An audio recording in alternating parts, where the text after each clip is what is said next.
Case file TR2293. Format: second-person witness reconstruction. Subject declined to provide a name. The following account was submitted via the registry's anonymous intake form over the course of 3 weeks. Entries have been compiled and presented in sequence. Identifying details have been minimally altered at the subject's request. Day 1. You find a newspaper on your doorstep. This is not remarkable by itself. You have a subscription. You have had a subscription for 11 years.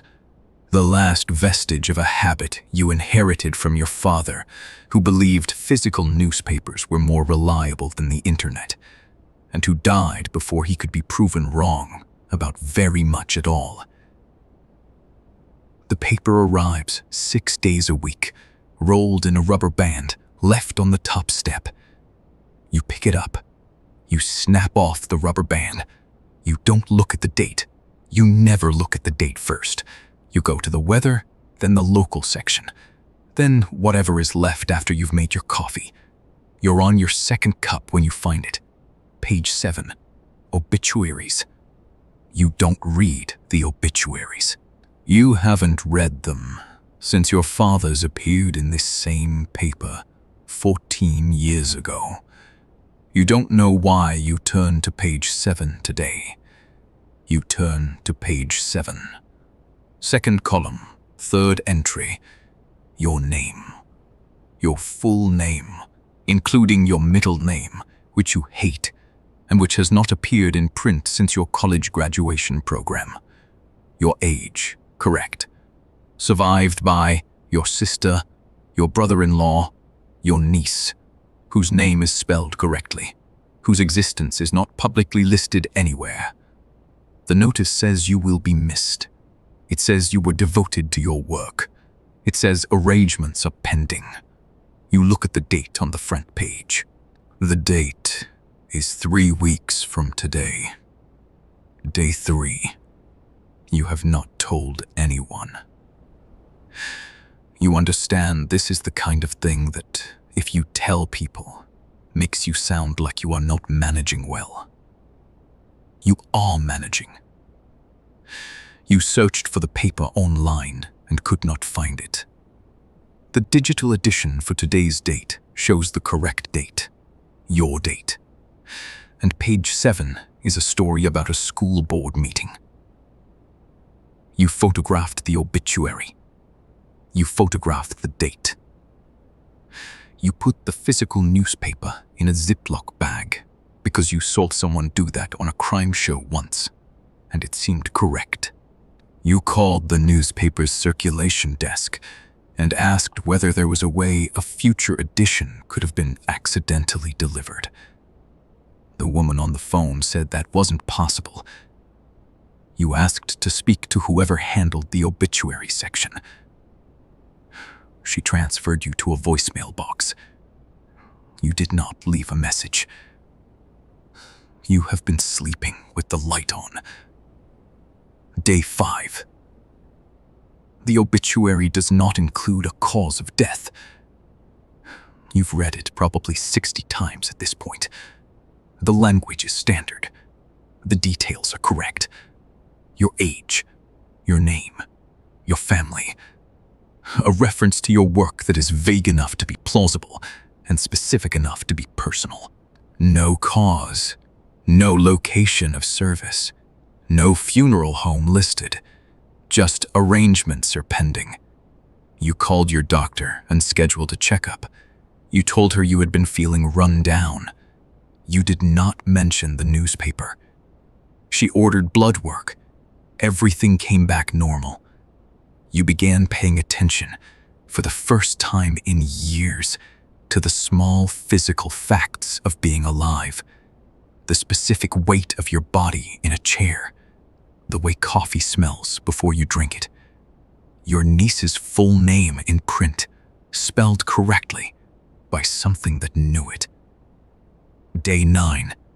A second newspaper arrived. Same delivery method, same rubber band, Today's date correct on the front page. You told yourself it was just the regular paper. It was just away. You made your coffee. You did not open it until you had finished the whole cup. Page 7. Obituaries. Second column. Third entry. Your name. Different text. New text. The notice had been updated. Your middle name again. Your age correct. But now it included a location. Your city, your neighborhood. And now it included the day of the week. Not the date, just the day. Tuesday. Today is Tuesday. You got in your car and drove until you were not near your house anymore. I made the screaming back at his socks looking through the stack of my harp. I'm playing Sleet, just the wispy sweet. I owe that feature about it. Another seat there. I didn't even got this. I've never paced about my entire away. But was it from the Grand? You be this. You watched. You drove to a town 40 minutes away, sat in a diner, and wrote down everything you remembered about the obituary. You didn't bring the paper. You left it on your kitchen table. You were afraid to touch it. Day 13. You asked your sister to stay with you for a few days without telling her why. She is the kind of sister who doesn't ask questions first. She brought her daughter, your niece, because her husband was traveling. You had not planned on the niece being there. The obituary had your niece's name in it, and you didn't want her name near whatever was happening. But she was there, and it was fine. It was actually fine. You cooked dinner. You watched 2 movies. Your niece fell asleep on the couch with her shoes still on, and you carried her to the guest room, and she barely woke up. Ordinary evening. No newspaper arrived the next morning. You checked twice. Your sister left on day 15, a Thursday. The newspaper came back on Friday. Page 7. Obituaries. Your name. New text again. Now it had the address of a funeral home. A real funeral home. You looked it up. It exists. It is 12 blocks from your apartment. The name of the funeral director listed is a real name. You found her on the funeral home's staff page. A woman named Rosalind, who has worked there for 6 years, whose photograph showed a tired-looking woman in a gray blazer, who did not appear to be part of any conspiracy. You drove to the funeral home.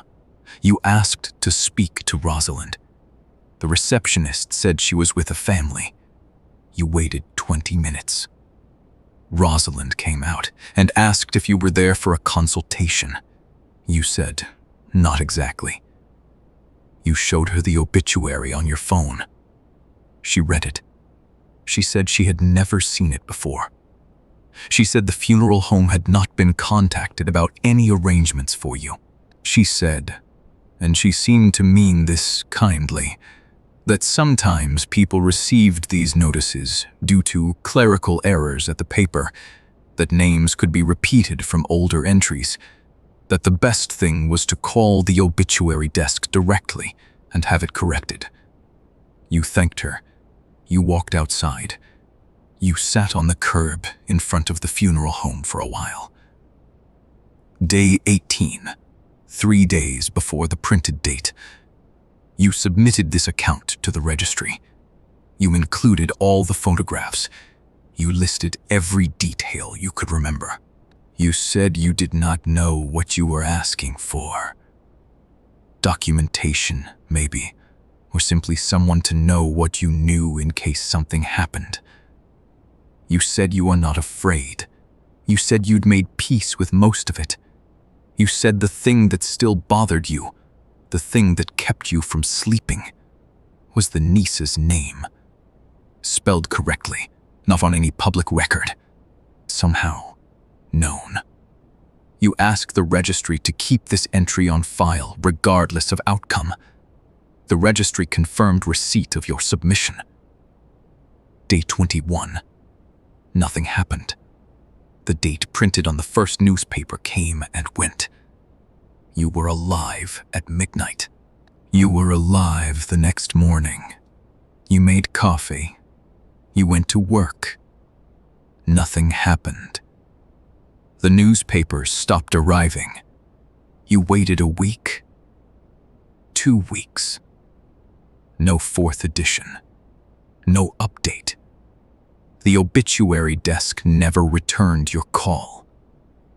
The paper had no record of the entry when you followed up. The registry received one final update from you, submitted 23 days after the first newspaper arrived. You wrote, "Everything is fine." You wrote, "I think it was a mistake." You wrote, "But I keep thinking about the niece's name." You wrote, "I keep thinking about the fact that the cause of death was never filled in." You wrote, "I keep thinking that maybe that's not a clerical error." You wrote, "Maybe it just hasn't been decided yet." The registry has not heard from you since. Case file TR2293 is marked Open Pending Follow-up Contact. The follow-up contact has not come.